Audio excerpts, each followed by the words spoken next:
to ask you, how did each of the four quarterbacks do tonight with handling kind of the live bullets and what comes with a scrimmage?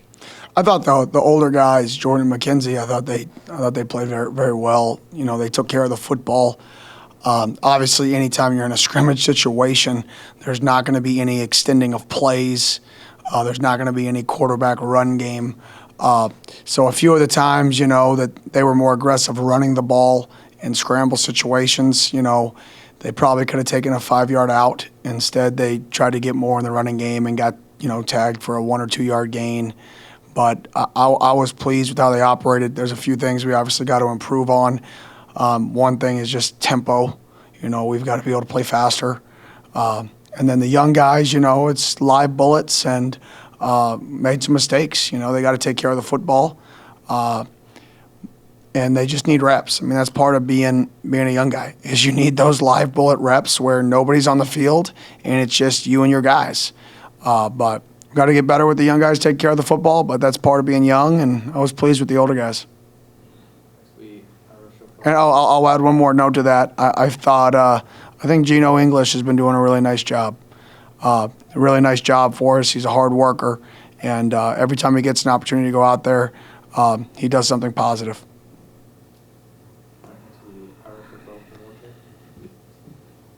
One of the things that Coach Norvell mentioned was that, you know, early on in the scrimmage there were some mistakes on offense, but he felt like the offense really responded. Is that something that, how pleased are you compared to maybe a year ago where the team as a whole struggled sometimes when things didn't go well? Well, it's exactly right. I mean, we kind of tried to play like a football game in our mind, and we ended up getting 10 series with the first group. And, you know, the first half, the first 5 of those series, you know, penalty, turnover, one play turnover on a fumble, and we didn't execute. Every time we'd have a play, it wasn't that we weren't being productive. We'd have productive plays, but we would then have a false start or an illegal formation, right? Or we would take a sack, right? And we would take those negatives to set us back, right? So that first series, we had 1 field goal and got down to the 8-yard line and got negative, and ended up kicking a field goal in the first 5 series. The second half, we went out there, we executed, and we scored 4 touchdowns. And the only time we didn't score was when we had a penalty. And it's great for our guys to, one, get that adversity to show that, okay, we did respond, right? But 2, right, what can we do and how good can we be if we stay out of our own way? And we've been better than that in the spring, but when you're out there without coaches, when you're out there without people helping you, right, that's when you really got to lock in on the detail, and that's what we got to clean up.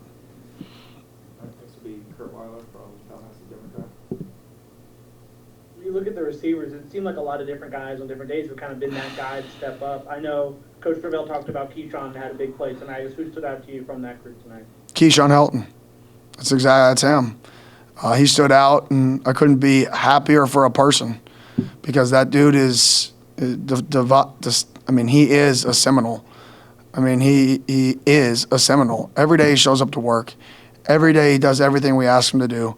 And to see him have some success today, he broke us down as an offense afterwards, and I was very, very excited for Keyshawn.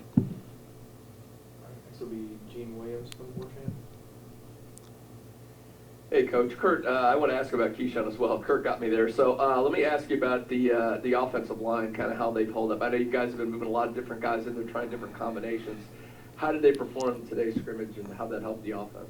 I think they did a nice job. I mean, I think they've grown a lot. Obviously, having everybody back and adding a few pieces, the continuity is there, the communication is there, that you can see our guys aren't having to think as much when the picture changes, that they kind of know what's going to happen. They know what the guy to the left of them is going to do. They know what the guy to the right of them is going to do. It's not the, I hope he does this.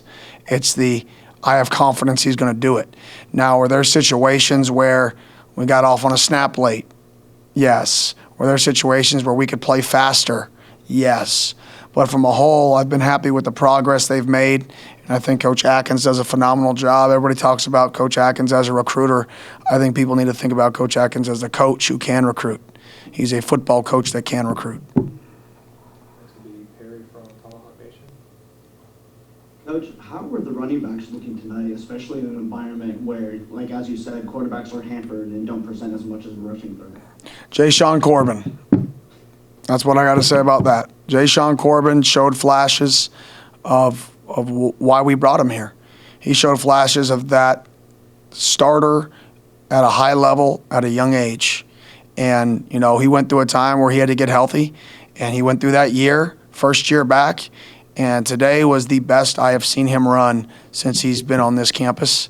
And what's even more exciting to see him run is seeing his big old smile when he knows he feels good and knows he feels like he's getting it back. He's getting back to being 100%, back to being fully healthy and comfortable again, and I'm just so happy for that kid. Next will be Austin Cox for War Champ. Hey, Coach. I hope you're doing well. Going back to the offensive line, Coach Norvell mentioned he was happy with Lloyd Willis. You know, how do you feel about the depth at tackle right now in particular, and, you know, how important is that for the offense? Well, that's essential. I mean, tackle's the most. I mean, it's the second highest position paid on offense in the NFL for a reason, right? And so it's essential. And the depth, you know, a guy like Lloyd, I mean, we're counting on him to be in that depth. We're counting on him to step up. And the one thing I'll say about Lloyd is in years past, he's been, you know, he's had some banged up and he's missed some practices. This year, he's faced a little bit of adversity, but he hasn't missed reps. He's fought through it. He's starting to grow up. And I think that is the biggest thing when you have these young tackles, is it's probably the hardest position to get on the field early. I know we had it in Rob Scott, and that's like, what is it, like the white elephant or whatever that's, white buffalo, whatever that saying is, right? That's Rob Scott. But you have Lloyd over here who has all these skills, who just is continuing to get better and better and better and better, and he's starting to put in the work ethic needed to do that. So we need him, and he is starting to progress. All right, next we'll go back to Kurt. Going back to the running backs, we've seen TreyShaun Ward obviously is a new guy on scholarship this year. It seems like every practice he kind of has at least the one big run. I know JP talked about how big he is on special teams. Just what can you say about what he brings just in all facets to this team? He's a dog. That's what he brings. You can see the big runs, you can see all that stuff, but that dude loves the game, and that dude is competitive. And you can't underestimate competitive people. I mean, we took the running backs bowling, and yes, I'm going to call them out. The quarterbacks beat them in bowling, quarterbacks versus running backs. And I think Ward every day, from every week at least, has said, when are we going bowling again? When are we going bowling again? When are we going bowling again? And it sounds like something stupid. It sounds like something small. But in order to win, you have to have guys who want to win. You have to have guys who want to compete. And that's a guy who loves to compete. And it shows up. That's why he's great on special teams. That's why he was a walk-on. That's dominated on the scout team, that wound up playing for us, that proved his worth in spring, that's built his way up in fall camp, is because that's all he knows how to do. All he knows how to do is work, and all he knows how to do is compete to win. And those are the guys we want to our left and our right. Next will be Aslan Padavanger for War Champ. Hey, Coach, I know Coach Norvell's mantra is 1% better. You're trying to get everybody out there 1% better every day, but as an offense, do you look around and feel, if I can just get 3 or 4 of these guys to make a real big jump, or 5 or 6 of these guys, we'll be in a much better place, or is that not the mentality of an OC or a coach? Yeah, we're just trying to get 1% better. I'm just kidding, but we are. I mean, it's both, but we're trying to get 1% better, but there are guys that we need to step up. We need Lloyd Willis to step up and be a tackle that we can count on, right? We need wideouts to step up and be guys that can win one-on-ones, right? Tight ends, the depth. Who's going to be in our 3 to 40 at the tight end that we can count on when we're in 12, 13, 14 personnel, whatever personnel groupings we're in. So there are a few guys that we need to step up. But at the same time, the unique thing about our team is I think we have a very balanced team in terms of, regardless of the personnel grouping, I think we're very balanced. And the mantra of 1% better, it's going to come down to what position groups continue to work, what position groups continue to finish, so we can find out the best 5 to put on the field come game day. All right, next we'll go back to Ira. We got time for 2 more. You know, looking historically, I know, for example, Florida State freshman wide receivers traditionally haven't had a lot of big years. I look back at your guys' offenses. The Memphis didn't have a lot of true freshmen, super productive. For a guy like Malik McLean or Josh Burrell or some of those guys, what do you have to do as a true freshman to kind of make a bigger impact at that position? Just got to come in here and work and learn the offense. Man, this is not an easy. This is a NFL offense, a pro style offense that plays fast. So take all those places you can be on the field. Our wideouts can be in the field slot, boundary slot, the X receiver, the Z receiver, the number 3 receiver. They have to be all over it's not just go line up in the boundary to the left, or you're the outside receiver to the right, you're the outside receiver to the left. They've got to learn it all. They've got to learn football. So that's a reason for us that our guys that we've signed are smart football players, is because we want to be able to move them around. So those guys got to come in here and learn the system, which because they were early enrollees, I think they have. And then they got to work, and they got to prove that we can make plays, and I think both those guys have proven that. Last one will be Tom Lane from War Chant.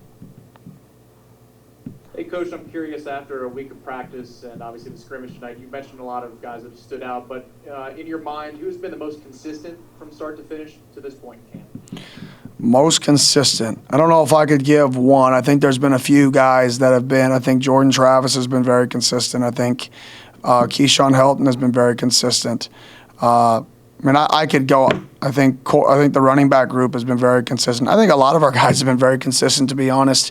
I mean, it's very, our guys are starting to learn the importance of practice and habits. When we got back from to start fall camp, we showed last year to spring and the growth we've made on certain plays.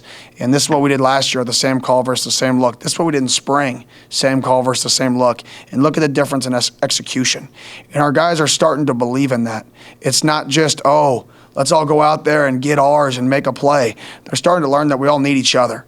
And if we all work together, and if we all utilize each other's skill sets, right, we're all going to make plays. All right. Thank you, Coach. Thank you.